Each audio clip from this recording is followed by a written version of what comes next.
Dòng game chặt chém nổi tiếng phát triển bởi Omega Force đã chính thức trở lại với phiên bản thứ 8. Tất cả những gì người chơi mong đợi từ tác phẩm dựa trên tiểu thuyết lịch sử Romance of the Three Kingdoms, hay chúng ta còn biết đến với cái tên Tam Quốc diễn nghĩa, đều trở lại. Bạn sẽ chiến đấu với hàng trăm đợt tấn công của kẻ thù, đánh bại những vị tướng hùng mạnh, lên level, cải tiến các kỹ năng nhân vật và cùng với đó là vô số vũ khí.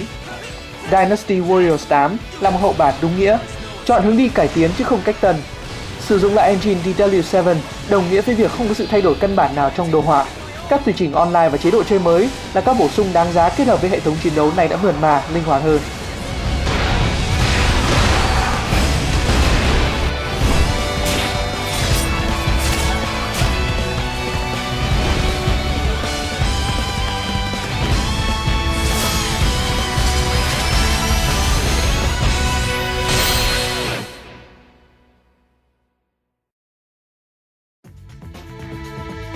Đối với những ai mới đến với series này, Dynasty Warriors có câu chuyện xoay quanh thời kỳ Tam Quốc, bắt đầu từ năm 220 khi nhà Ngụy được thành lập và kết thúc vào năm 280 khi Đông Ngô sụp đổ và nhà Tây Tấn thống nhất Trung Hoa.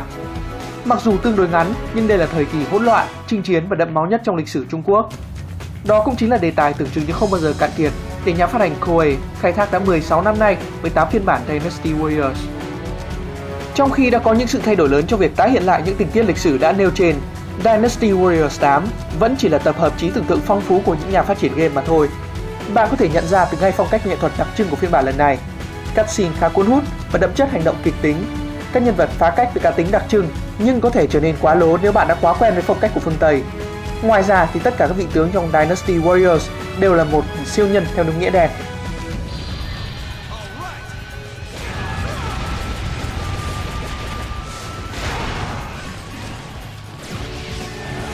Hệ thống chiến đấu dựa trên các đòn thế combo vẫn giữ được tốc độ nhanh, trơn tru và cảm giác đã tay dành cho người chơi với độ khó trải rộng từ beginner cho đến chaos.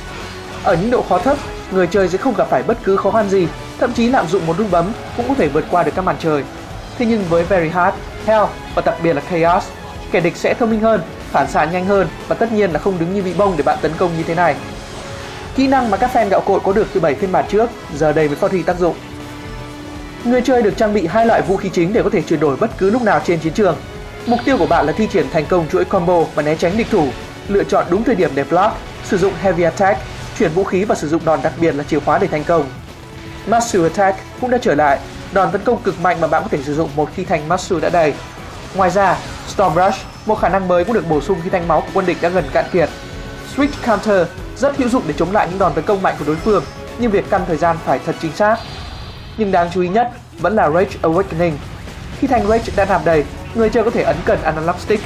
Tất cả các chỉ số của nhân vật sẽ được đẩy lên cao nhất trong một khoảng thời gian ngắn và cùng với đó là các đòn tấn công liên tiếp. Với chế độ Story Mode, phong cách dẫn truyện vẫn được giữ nguyên bằng các đoạn cutscene hoành tráng, phá cách và đôi khi là hết sức điên rồ. Dynasty Warriors 8 có thể nói là trung thành với các tác phẩm Tam Quốc diễn nghĩa nhất từ trước tới nay trong series này.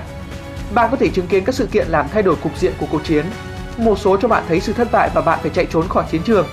Ngay cả nhân vật yêu thích của bạn cũng có thể ngã xuống bất cứ lúc nào. Dù cho quá trình ấy có thể xảy ra theo cái cách mà chỉ có trong phim ảnh và truyện tranh, nhưng kết quả cuối cùng là đúng với các sự kiện lịch sử.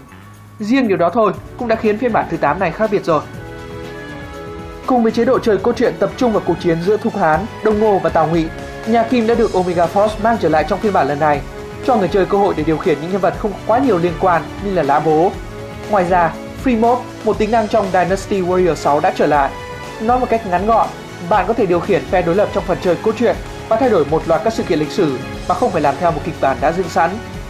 Bạn muốn nhìn thấy Lã Bố đánh bại Tào Tháo, bạn muốn phần thắng trong trận chiến Xích Bích bị tước khỏi tay của phe tôn quyền Lưu Bị, Free Mode sẽ cho bạn điều đó. Còn nếu bạn là một fan ruột của thể loại game nhập vai RPG, muốn tự mình xây dựng nhân vật và căn cứ, Ambition Mode sẽ là nơi để bạn đầu tư thời gian. Nhiệm vụ chung của phần này khá đơn giản, tạo nên một khổng tước đài để Hán Hiến Đế, vị hoàng đế thứ 14 của nhà Đông Hán tới thăm.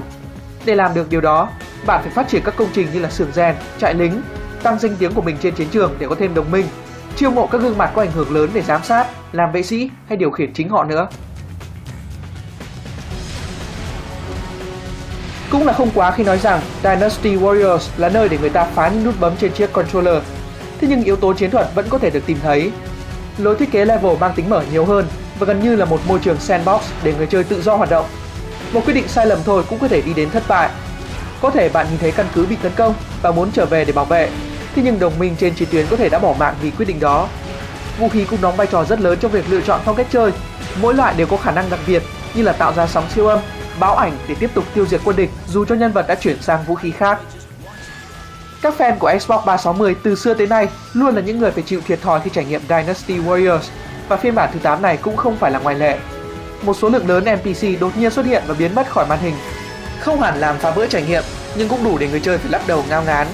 Ngoài ra thì ở cả hai phiên bản, đồng minh của người chơi đôi lúc kẹt lại giữa vật thể và không thể đi tiếp. Chuyện này xưa nay cũng không phải là hiếm với Dynasty Warriors. Tất cả những gì bạn phải làm là di chuyển đến chỗ họ hoặc restart lại checkpoint.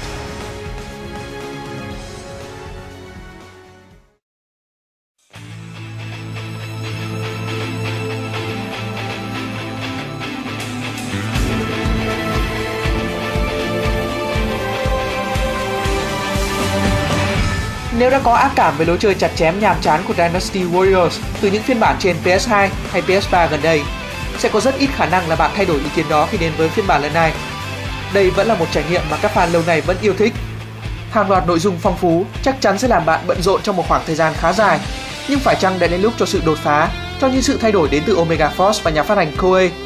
Hy vọng họ sẽ có đủ thời gian cần thiết để có thể đưa series này sang một trang mới khi mà thế hệ console Next Gen đang cận kề.